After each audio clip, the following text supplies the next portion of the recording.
So now that we've taken a look at the hardware on the OPPO Find 5, I also wanted to give you a look through the software, which definitely isn't going to be familiar to most people who haven't seen devices come directly out of China.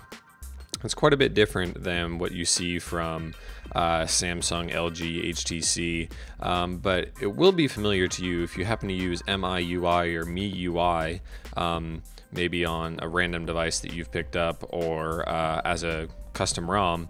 And they've done a lot of customizations, OPPO have, to the software here, and a lot of them in the launcher just seem to rub us the wrong way.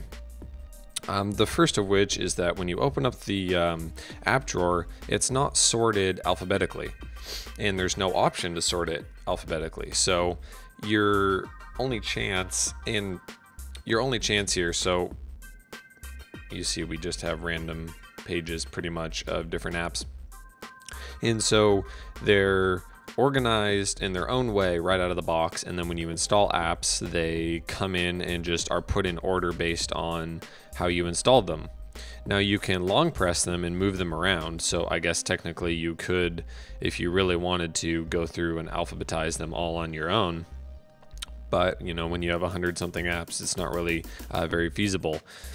You can search apps and you can organize them, you know, again, manually, but we haven't exactly found a way to do it by alphabet, and that just seems to rub us the wrong way. And that's just a good example of kind of the quirky things in the launcher here. They put little backgrounds behind most of the apps. So you see that there's a background behind Pocket Casts and MLS Matchday, but not behind Chrome or Gmail or the camera. So it kind of seems to be depending on the size of the icon. If it's too small, or if it's not the right size, they shrink it down and then put it in the background, and it just kind of looks weird to us. Now, that being said, they do pull it all together and it looks good with the software as a whole, but it just seems to hurt the usability. And of course, because we're relying on a menu button, they still hide things like widgets and wallpapers behind a menu button press, and then you get all of the widgets down here, and they just go on and on and on, and then wallpapers as well if you want to swap that out from this menu.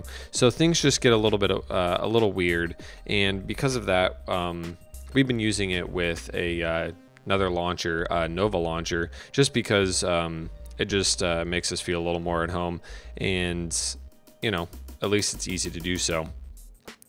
In contrast to the launcher though, the software is actually quite nicely designed.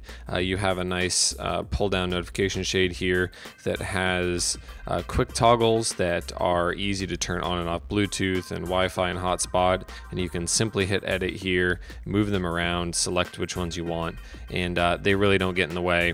You can turn them all off if you want, and you get the regular Jelly Bean style settings button there. But then once you do get into the settings, things get a little weirder. The colors are all nice, and they've gone with different icons, but they've gone into this four-page deal where you're scrolling all the way down, and then you go between general and then sound, and you have all of your sound settings, and then over to display you have all the display settings including home screen and lock screen, and then all the way to the right is your personal password settings, accounts, location settings, things like that.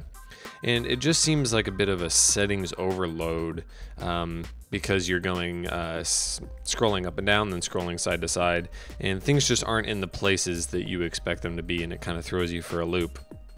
Now, performance-wise, it doesn't seem to slow down the software at all. We are looking at Jelly Bean 4.1.1, and updates roll out fairly quickly as well, which is really nice. So they've added a lot of customization here. You have, you know, you can do scheduled power on and off.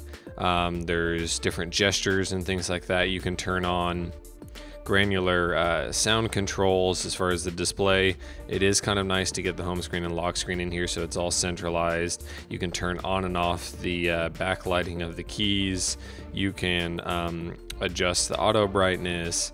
They have all kinds of data saving features, security features to turn on and off permissions, blacklist calls, password protect apps, all of the stuff that normally you would have to go to third-party apps for is all included here. So you do get something for your trouble with having the settings laid out in a different way. So overall, we think the software, it can be fixed with, for lack of a better term, with just a launcher replacement, and then everything else is just kind of getting used to the little quirks. Other than that, it's really hard to complain. The software performs very nicely, and of course, if you ever want to go out of your way and switch up the software, OPPO seems to be very open to that idea as well. So there's your look at the software on the OPPO Find 5.